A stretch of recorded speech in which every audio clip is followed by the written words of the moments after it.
सौ नंदाताई अनिल अबनावे नगरसेविका प्रभाग क्रमांक 15 यांच्या जनसंपर्क कार्यालयाचे उद्घाटन माननीय चंद्रकांत दादा पाटील यांच्या शुभ हस्ते करण्यात आले।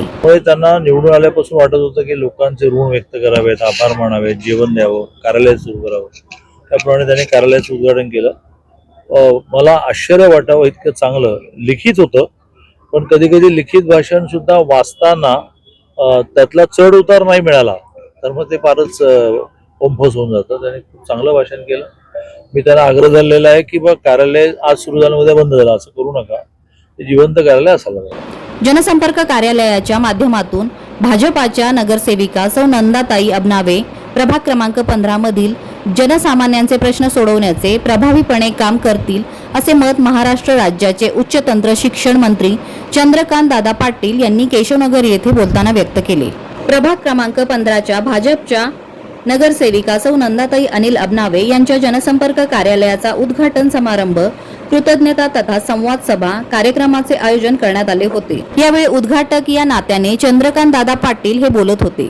प्रमुख पाहुणे म्हणून आमदार योगेश अण्णा टिळेकर, हडपसर प्रभाग समिती अध्यक्ष नगरसेवक प्रशांत मामा तुपे, नगरसेवक उमेश गायकवाड, नगरसेवक किशोर धायरकर, नगरसेवक दादा कोदरे, नगरसेविका उज्ज्वला जंगले, नगरसेविका सारिका घुले, पुणे कॅन्टोन्मेंट बँकेचे संचालक अनिल अबनावे, उद्योगपती अविनाश अबनावे, जिल्हा परिषद माजी सदस्य वंदना कोदरे, भाजप नेते भूषण तुपे, रवी तुपे, संदीप नाना तुपे, गणेश घुले, शिवराज घुले, बाळासाहेब घुले, समीर घुले, शक्ती प्रधान, मुकेश भाट, संजय गायकवाड, अशोक पठारे, महिला नेत्या सविता हिंगणे, सौ प्रांजल किशोर धायरकर आदी मान्यवर, भाजपा कार्यकर्ते आणि मोठ्या संख्येने प्रभाग क्रमांक 15 मधील नागरिक, महिला, युवक यावेळी उपस्थित होते।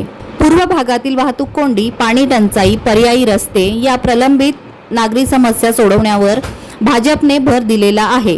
प्रभाग क्रमांक 15 मध्ये भाजपचे नगरसेवक विकास कामांमधून नागरिकांना दिलासा देण्याचे काम करतील असे प्रतिपादन आमदार योगेश टिळेकर यांनी यावेळी बोलताना केले।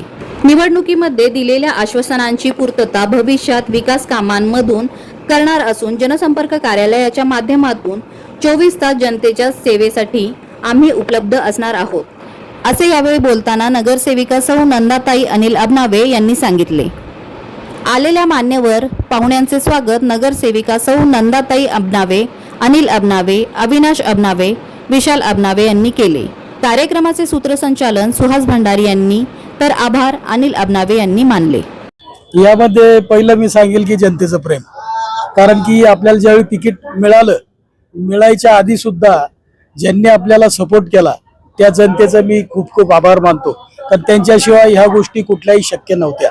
आणि नंतरही ज्यावेळी तिकीट मिळालं त्यानंतर सुद्धा त्यांनी आपल्याला भरभरून यश दिलं। मतरूपी त्यांनी आपल्यावर जो विश्वास टाकला त्या विश्वासाला कधीही तडा जाऊन द्यायचा नाहीये। या कारणाने माझी पत्नी नंदा अबनावे यांच्या संपर्क कार्यालयाचं उद्घाटन जे आज झालंय ते लोकांच्या कल्याणासाठी प्रत्येक शंकेचं निरसन आम्ही करणार आहोत। 24/7 अशा पद्धतीने आम्ही कामे करणार आहोत। आमचा मोबाईल कधी स्विच ऑफ नसेल, कधी बंद केला जाणार नाही। प्रत्येकाचा फोन घेणे, आताही कोणी तक्रार करणार नाही आमच्याविषयी की आम्ही फोन घेत नाही किंवा काय करत नाही। ही 4 महिन्यातलीच चुनूक आहे आणि इथून पुढे निश्चितच आम्ही जनतेसाठी भरपूर काम करणार आहोत याचं आश्वासन देतो। चंद्रकांत दादा आले असतील, योगेश अण्णा टिळेकर आले असतील, ही आमच्या प्रेमाखातर त्यांनी एका शब्दावर आपल्याकडं आपल्या प्रभागामध्ये भेट दिली, ज्याचे करून त्यांचाही आपल्याला विकासासाठी भरपूर फायदा होईल तो आपण करून घ्यायचा आहे असं मी तुम्हाला आश्वासित करतो। या कृतज्ञता सभेच्या निमित्ताने प्रभागातील जनतेचे मी आभार मानते। असेच प्रेम आणि आशीर्वाद माझ्यावर असू द्या। या माफक अपेक्षेसह माझ्या विचारांना पूर्ण विराम देते आणि माझ्यासारख्या सर्वसामान्य गृहिणीला तुम्ही अपेक्षित अनपेक्षित जो पाठिंबा दिला त्यासाठी मी तुमचे खूप खूप आभारी आहे।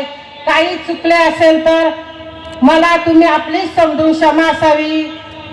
जय हिंद, जय महाराष्ट्र, जय श्रीराम, जय जय श्रीराम, जय श्रीराम, जय जय श्रीराम, भारत माता की जय। जोरात आवाज दादा आलेत आपल्याकडे नुकतीच मामांनी मागणी केली आहे, तर आवाज दिला तरच मागणी पूर्ण होईल. छत्रपती शिवाजी महाराज की जय धर्मवीर छत्रपती संभाजी महाराज की जय. विश्वरत्न डॉक्टर बाबासाहेब आंबेडकरांचा, जय असो. महात्मा ज्योतिराव फुलेंचा, जय असो. लोकशाहीर अण्णाभाऊ साठेंचा, जय असो. राजे उमाजी नाईकांचा. विजय असो. आज आपल्या परिसरातील नवनिर्वाचित नगरसेविका यांच्या जनसंपर्क कार्यालयाचं उद्घाटन त्यांच्या शुभ हस्ते झालं. असे राज्याचे कॅबिनेट मंत्री, भारतीय जनता पक्षाचे या राज्याचे माजी अध्यक्ष आणि कार्यकर्त्यावरती अतिशय प्रेम करून, कार्यकर्त्याच्या मागे भक्कम उभं राहून या राज्यामध्ये, या देशामध्ये हजारो कार्यकर्ते ज्यांनी घडवले, असे आपल्या सर्वांचे नेते आदरणीय चंद्रकांत दादा पाटील, मी आपल्या सर्वांना विनंती करतो की आपण सर्वांनी आदरणीय दादांचं जोरदार टाळ्या वाजवून या केशवनगर नगरीमध्ये स्वागत करूया, त्यांचे आभार व्यक्त करूया. कारण अनिल नानांनी मला सांगितलं की दादांच्या शुभ हस्ते हा कार्यक्रम व्हावा, आणि एका फोनवरती एका नवनिर्वाचित नगरसेविकेच्या कार्यालयाचं उद्घाटन करून तिच्या येणाऱ्या भविष्य काळातल्या समाजसेवेच्या कामाला साथ द्यावी या भूमिकेतून दादांनी वेळ दिला, आणि इतका वेळ आपल्या सर्वांमध्ये येऊन थांबले. त्याबद्दल दादा मी आपल्या हडपसर विधानसभेच्या वतीनं आणि अबनावे परिवाराच्या वतीनं आपले आभार मानतो, आपल्या सर्वांच्या वतीनं धन्यवाद व्यक्त करतो. या कार्यक्रमाच्या निमित्तानं उपस्थित असलेले हडपसर क्षेत्रीय कार्यालयाचे अध्यक्ष प्रशांत मामा तुपे, या भागातील स्थानिक नगरसेवक डॉक्टर कुमारजी खोदरे, नगरसेविका आमच्या भगिनी सारिकाताई गुले, नगरसेवक किशोरजी दायरकर, नगरसेवक उमेशजी गायकवाड, भारतीय जनता पक्षाचे या शहराचे उपाध्यक्ष संदीपजी दळवी, भाजपाचे ज्येष्ठ नेते संदीप नाना तुपे, आमचे मित्र भूषणजी तुपेस, या प्रभागाचे मतदारसंघाचे अध्यक्ष समीरजी घुले, नगरसेविका उज्ज्वलताई जंगले, प्रमोदजी टिळेकर, शिवराजप्पा घुले, सचिव गणेशजी घुले, अनिलजी येवले, वंदनाताई खोदरे, प्राजनताई दायरकर, सर्व सन्माननीय व्यासपीठ, सगळ्यांची नावे आता प्रधान साहेब घेत नाही. आणि या कार्यक्रमाला आणि ताईंच्या या नवीन कार्यालयाला शुभेच्छा आणि सदिच्छा देण्यासाठी आलेले सर्व माता बंधू भगिनी, बोलता बोलता मामा अचानक दादा बोलले की अण्णाकडे लक्ष द्या. मामा एका साध्या वारकऱ्याच्या, सामान्य शेतकऱ्याच्या मुलाला या महानगरपालिकेमध्ये सलग 5 वेळा नगरसेवक, या विधानसभेचा आमदार, या राज्याचा युवा मोर्चाचा अध्यक्ष, काही मतांच्या फरकाने विधानसभेची निवडणूक पराभूत झाल्यानंतर कार्यकर्त्याच्या मागे भक्कमपणे उभे राहून तुमच्या योगेश टिळेकरला विधान परिषदेची संधी दिली, याचं एकमेव कारण राज्याच्या मुख्यमंत्र्यांबरोबर आदरणीय दादांनी दिली, याचा आपल्या सर्वांना अभिमान आहे. टाळ्या वाजून दादांचा आपण आभार व्यक्त करायला पाहिजे, कारण शेवटी भारतीय जनता पक्षाचं आपण काम करतो. मामा जाहीर बोलल्यावर काहीच मिळत नाही, आणि आपल्या कामातनं, आपल्या कर्तृत्वानं आणि या पक्षाची पायामुळे समाजामध्ये पोचवून भारतीय जनता पक्षाला सक्षम करणाऱ्या सगळ्या कार्यकर्त्याच्या मागे हा पक्ष उभा राहतो, याचं उदाहरण मी आहे. त्यामुळे या सत्तेच्या माध्यमातून, पक्षाच्या माध्यमातून या भागामध्ये विकास करत असताना पुणे महापालिकेच्या निवडणुकीमध्ये आपण इतिहास निर्माण केला. मी आता दादांना सांगितलं की मुंडवा आणि कोरेगाव पार्क मध्ये आपण भारतीय जनता पक्षाचे 3 नगरसेवक आहोत. शेजारी केशवनगर, मांजरी, 17.5 आणि शेवाळवाडी या प्रभागामध्ये 3 नगरसेवक आहोत. हडपसर मध्ये 2 नगरसेवक आहोत. महम्मदवाडी प्रभागामध्ये 2 नगरसेवक आहोत. कोंढवा, बुद्रुक आणि त्या परिसरात 4 नगरसेवक आहोत. कात्रजमध्ये 3 नगरसेवक आहोत. हडपसरच्या इतिहासामध्ये या मतदारसंघामध्ये 20 नगरसेवक होण्याचा बहुमान या निवडणुकीमध्ये मतदारांनी आपल्याला दिलेला हा विश्वास व्यक्त केलेला आहे. आणि त्यामध्ये आज नानींचं भाषण ऐका असताना दादा मला म्हणाले की नानी नगरसेविका आहेत, पहिलंच भाषण करतायत आणि इतकं चांगलं या ठिकाणी नानी बोलतायत, एवढा आत्मविश्वास आणि समाजामध्ये ज्या समाजानं आशीर्वाद देऊन नगरसेविका केलं त्या समाजाप्रती असलेली आत्मीयता, त्यांचे प्रश्न सोडवण्यासाठी ती तळमळ ही नानींच्या भाषणामध्ये दिसली. आपण जोरदार टाळ्या वाजवून नानींचं अभिनंदन आणि कौतुक केलं पाहिजे. आता नानी म्हटलं की दादा माझ्या आईलाही नानी म्हणतात, पण नानी तुम्ही इतक्या तरबेज पद्धतीनं या अभिनव परिवाराचा जो समाजसेवेचा वारसा आहे तो वारसा भक्कमपणे या ठिकाणी पुढे नेतात. दादा नानी तर एकदम अचानक नगरसेविका झाल्या, म्हणजे बाकीच्यांची तर खूप इच्छा होती नगरसेवक व्हायची. शिवराज घुले आमचे थोड्या मताने पराभूत झाले, संदीप नानाला तिकीट देता आलं नाही, भूषण दादाला तिकीट देता आलं नाही. पण दादा नानीचा आबनाळे साहेबांचा फोन आला आणि आपण तिकीट वाटपाची चर्चेमध्ये होतो. मी म्हटलं आबनाळे साहेब कुठे आहेत तुम्ही? ते म्हणले मी रस्त्यापेठ येते. म्हणलं चौकात या. आणि दादा गाडीतनंच नानीला मी फोन दिला आणि तशीच गाडी सुसाट सुटली आणि नानी महानगरपालिकेमध्ये जाऊन पोहोचली. केव्हा केव्हा उमेश कर्तृत्व आणि नशिबाची चावी एकत्र लागते. तर नानीची इतकी नशिबाची चावी जोरात होती की थेट महापालिकेत पोहोचली. पण आज सांगायला आनंद वाटतो की या सगळ्या परिसरामध्ये भारतीय जनता पक्ष भक्कमपणे उभा आहे. याच मतदारसंघामध्ये मागच्या 20-22 वर्षापूर्वी एक नगरसेवक कोंड्यामध्ये व्हायचा. सातत्याने मी किंवा माझी आई त्या ठिकाणी नगरसेविका राहायची.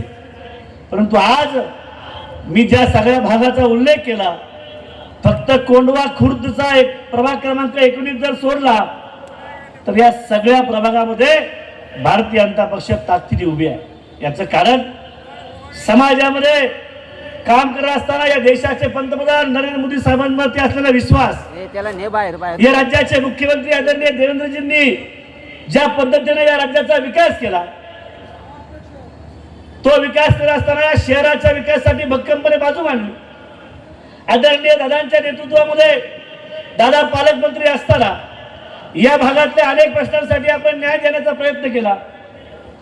मग समोरचा मुख्य रस्ता असेल, ज्या रस्त्याला मी आमदार असताना 7 कोटी रुपये खर्च केले, तो रस्ता रुंदीकरण करून या ठिकाणी नागरिकांसाठी खुला केला.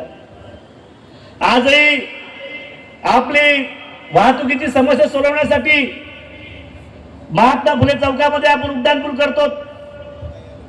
तुम्ही पाहिलं की घोरपडी आणि मुंडव्याच्या रेल्वेच्या ठिकाणी आपण उड्डाणपूल उभा केला. मांजरीमध्ये उड्डाणपूल उभा केला. मांजरीची पाणी पुरवठा योजना सुरू केली. याही भागातल्या पाण्याच्या प्रश्नासाठी 137 कोटी रुपयाचा निधी स्थायी समितीच्या माध्यमातून आमच्या 3 नगरसेवकांनी या ठिकाणी मान्य केला. हडपसरच्या भागासाठी 3 मजली उड्डाणपूल या ठिकाणी होत आहेत. मामा आपण खंत व्यक्ती जरी केली असेल तर 40 वर्ष या मतदारसंघामध्ये जे घडलं नाही, 40 वर्ष ज्या लोकप्रतिनिधींनी याकडे दुर्लक्ष केलं, कदाचित ते कामाला कमी पडल्याने नागरिकांनी आपल्याला महापालिकेमध्ये सत्ता दिली. आज पुण्याच्या इतिहासामध्ये 120च्या वरती नगरसेवक भारतीय जनता पक्षाचा आहे. हा पुणेकरांचा विश्वास भारतीय जनता पक्षावरती आहे आणि त्या विश्वासाला पुढे जाण्यासाठी आपल्याला काम करावं लागेल. आदरणीय दादा असतील, आदरणीय मुख्यमंत्री महोदय असतील, केंद्रीय मंत्री आदरणीय मुरली अण्णा असतील, आदरणीय विशालताई असतील, आम्ही सगळेजण भक्कमपणे या मतदारसंघाच्या विकासासाठी प्रयत्न करतो. मी दादांना सांगितलं की यवतच्या उड्डाणपुलाचं काम सुरू होत आहे. यवत ते हडपसर 3 मजली उड्डाणपूल, हडपसर ते भैरवनाला 3 मजली उड्डाणपूल, याही महात्मा फुले चौकाच्या उड्डाणपुलाचं काम सुरू होत आहे. मेट्रो आम्ही मंजूर केली आहे. स्वारगेट खडकवासला खराडी त्याचंही काम सुरू होईल. त्याला या सगळ्या गोष्टींचा काम सुरू होत असताना आमची मुख्य अडचण आहे की आमच्या अंतर्गत रस्त्यांचं रुंदीकरण थांबलेलं आहे. मग अशा वेळेस तुमच्या अध्यक्षतेखाली एक बैठक आपण करूया. या निवडणुकीची आचारसंहिता संपली की तुम्ही सांगेल त्या वेळेला आम्ही सगळ्या नागरिकांसह अंतर्गत रस्त्यांच्या रुंदीकरणाचा प्रश्न असेल. डीपी आता 18 गावांचा सुरू होतोय, त्यामध्ये आमच्या 17.5 काही विषय असतील, त्या सर्वांमध्ये आपल्याला काम करावं लागेल. आणि मला खात्री आहे दादा, तुम्ही या जिल्ह्याचे पालकमंत्री असताना या सगळ्या विषयामध्ये तुम्ही आम्हाला निधी दिला. मला अभिमान आहे की केशवनगरच्या वीज प्रश्नासाठी आपण 52 कोटी रुपये या ठिकाणी दिले होते आणि त्याच्यामुळे या भागातल्या विजेचा प्रश्न कायमस्वरूपी सोडवण्याचं काम भक्कमपणे या ठिकाणी झालेलं आहे. त्यामुळे आमच्या नगरसेवकांचे जे अंतर्गत विषय महापालिकेमध्ये हे प्रयत्न करतात, त्या सत्तेच्या माध्यमातून निधी मोठ्या प्रमाणामध्ये मिळतोय, परंतु अंतर्गत विषयामध्ये थोडी आपल्या सरकारच्या वतीनं आम्हाला मदतीची आवश्यकता आहे. काही ठिकाणचे रस्ते ताब्यामध्ये घ्यायचे, त्यासाठीची निधीची आवश्यकता असेल किंवा विकास आराखड्यामध्ये असलेले बदल, या काही गोष्टी आम्हाला त्या ठिकाणी करायच्या आहेत. आम्ही आता केशवनगर ते खराडी डॉक्टर तोये पुलाचं काम सुरू आहे, त्या ठिकाणी सुद्धा दादा थोडे अलाइनमेंट चुकलेले आहे. आमचे शक्तीप्रधान ते कुटुंब कोर्टामध्ये गेलेले आहे, जागा द्यायला तयार आहेत. थोडं महापालिकेला सांगितलं आणि ती जर जागा आपण ताब्यात घेतली तर 6 महिन्याच्या आतमध्ये तो पूल पूर्ण होऊन त्याही रस्त्याचा प्रश्न मार्गी लागणार आहे. त्यामुळे हा सगळा विकास आमच्या नगरसेवकांच्या माध्यमातून आम्ही नक्की करूया. दादांसारखं एक नेतृत्व या शहरामध्ये आमच्या सर्वांच्या मागे उभा आहे, जे अतिशय कर्तव्यदक्षपणे कार्यकर्त्याच्या मागे उभं राहण्याचं काम या ठिकाणी करतायत. मला आनंद वाटतो की ज्या ज्या वेळेस दादांना या ठिकाणी आम्ही कार्यक्रमाला बोलवतो, त्यावेळेस दादांनी वेळ दिलेला आहे आणि हडपसरच्या प्रत्येक कार्यकर्त्याच्या मागे अगदी 7 महिन्यापूर्वी आमच्या भूषणच्या सुद्धा कार्यालयाचं उद्घाटन झालं. त्यामुळे सगळ्या कार्यकर्त्यांच्या मागे भक्कमपणे उभं राहण्याचं काम दादा करतात आणि वडिलकीचा आधार आमच्या कार्यकर्त्यांच्या मागे दादांचा असतो. कुठल्या वेळेला रात्री अपरात्री काही अडचण आले तो दादा या ठिकाणी उभे राहत आहेत. आणि म्हणून मला खात्री आहे या पूर्व पुण्याचा विकास होत असताना भविष्यामध्ये नवीन महापालिका सुद्धा आपण करण्याचा प्रयत्न करूयात. ते करत असताना दादांसारखं एक नेतृत्व, ज्या नेतृत्वाने या महापालिकेच्या विषयामध्ये सुद्धा काम केलेलं आहे. कारण दादा ज्या जिल्ह्यात न येतात त्या कोल्हापूरच्या छोट्याशा गावातलं एका सामान्य कुटुंबातलं हे नेतृत्व आहे. त्यामुळे जास्त बसल्या वाटलं सांगितलं की अण्णा हे काय आहे, कशा पद्धतीचे घरं करत, आता हे गुंटेवाडीतले घर आहे, गोरगरीब जनतेची घरं आहे. पूर्वी 1 मजली होती, आता 2रा मजला झाला. गुंटेवारी या ठिकाणी लागू नाही. जर गुंटेवारी लागू केली तर या गोरगरिबांची घरं नियमित होतील. तात्काळ त्यांनी लिहून घेतलं आणि अधिवेशनामध्ये आपण प्रश्न मांडलो आणि या गोरगरीब जनतेची अनाधिकृत घरं गुंटेवारीच्या माध्यमातून नियमित करू असा शब्द सुद्धा दादांनी या ठिकाणी दिला. म्हणजे एका सामान्य कार्यकर्त्याला काय आवश्यक आहे हा विचार करणारा दादांसारखं एक नेतृत्व आहे. आणि म्हणून आज दादा या ठिकाणी आले. दादांच्या शुभ हस्ते ताईंच्या कार्यालयाचं उद्घाटन झालं. त्या कार्यालयाला शुभेच्छा देत असताना ताईंच्या हातून या प्रभागाची सेवा व्हावी. जो या ठिकाणी अडलेला सामाजिक काम करणारा कार्यकर्ता त्या ठिकाणी येईल, सामान्य कुटुंबातला नागरिक येईल, अतिशय छोट्या विषयाचा विषय घेऊन त्या ठिकाणी त्या प्रत्येकाचं काम या कार्यालयात पूर्ण व्हावं. आणि जे स्वप्न मोदीजींनी आणि आदरणीय फडणवीस साहेबांनी पाहिलं की या देशातल्या सामान्य नागरिकांना न्याय देऊन विकास करावा, ही भूमिका या ठिकाणी पूर्ण होईल. मी पुन्हा एकदा सर्वांच्या वतीनं आदरणीय नानींना शुभेच्छा व्यक्त करतो आणि नानींच्या हातून या प्रभागाची सेवा व्हावी अशी शुभेच्छा व्यक्त करून थांबतो. धन्यवाद. जय हिंद, जय महाराष्ट्र.